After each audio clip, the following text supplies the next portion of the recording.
নমস্কার বন্ধুরা, আমার কিচেনে আপনাদের সবাইকে স্বাগত। আমি ভালো আছি, আশা করি আপনারাও নিশ্চয়ই খুব ভালো আছেন। তো বর্ষা এসে গেছে, আর বর্ষায় যে খাবারটার কথা, যে রেসিপির কথা সবার মাথাতেই আসে, জিভে জল চলে আসে, সেটা হলো ইলিশের রেসিপি। ইলিশের অনেক রকম রেসিপি আমার চ্যানেলে দেওয়া আছে, ভাপা ইলিশ বা অনেক রকম ইলিশের রেসিপি। কিন্তু আজকে যে রেসিপিটা নিয়ে এসেছি সেটা পূর্ববঙ্গের একটু ভিন্ন স্বাদের কিন্তু দুর্দান্ত খেতে একটা রেসিপি আপনাদের সামনে নিয়ে আসতে চলেছি। তাহলে দেখতে থাকুন আজকের এই রেসিপি। এখানে নিয়ে নিয়েছি 3 পিস ইলিশ মাছ। এবার নুন হলুদটা মাখিয়ে নেব।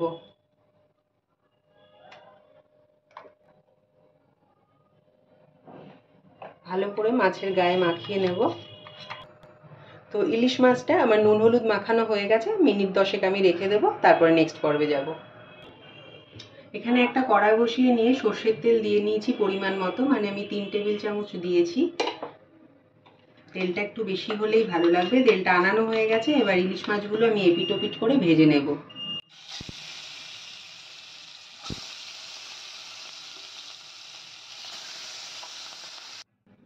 তো মাছটা আমার ভাজা হয়ে গেছে, তুলে নিয়েছি। দিয়ে দিচ্ছি কালো জিরে ফোড়ন, 1 চামচ দিয়ে দিলাম।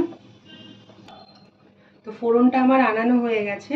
আর এখানে আমি দেখুন 1.5 টেবিল চামচ জিরে জলে ভিজিয়ে রেখেছিলাম, 4টে কাঁচা লঙ্কা দিয়ে বেটে নিয়েছি। তো এটা আমি দিয়ে দিচ্ছি।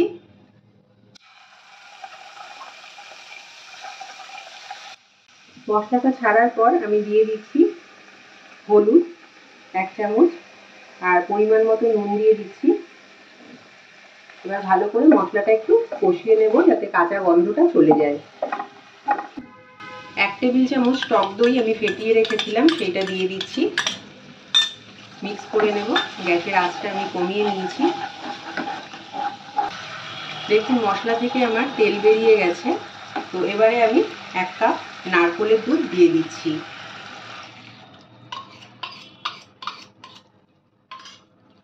ভালো করে মিক্স করে দেব।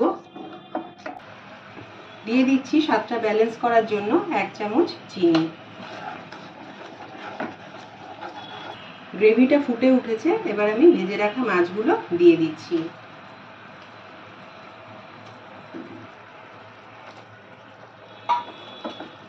ঝোলটা তুলে দেব মাছের ওপরে।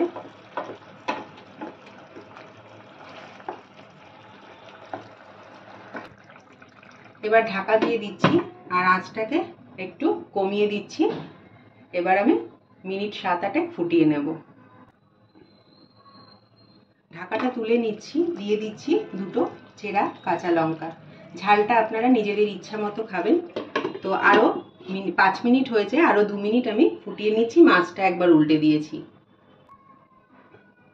তো গ্যাসটাকে অফ করে দিচ্ছি। দেখুন আমার রান্না হয়ে গেছে। তো একটু ঢাকা দিয়ে আমি স্ট্যান্ডিং টাইমে রাখছি কিছুক্ষণ, তারপরে গরম গরম পরিবেশন করব। তো বন্ধুরা, তৈরি হয়ে গেছে আমার আজকের এই ইলিশের দুর্দান্ত রেসিপি। ঝুরঝুরে গরম ভাতের সঙ্গে আপনারা পরিবেশন করবেন। আর আমার এইটুকু বিশ্বাস আছে যে এই রেসিপিটা আপনাদের অসাধারণ লাগবে। তাহলে আমার রেসিপিটা বাড়িতে ট্রাই করার পর যদি আপনাদের ভালো লাগে, একটা লাইক আর শেয়ার করে দেবেন। আর পাশের বেল বাটনটা প্রেস করে আমাকে সাবস্ক্রাইব করে দেবেন। তাহলে নিত্য নতুন রান্নার ভিডিও আপনাদের কাছে তৎক্ষণাৎ পৌঁছে যাবে। তাহলে এখানেই শেষ করছি। আপনারা ভালো থাকুন, সুস্থ থাকুন। নমস্কার।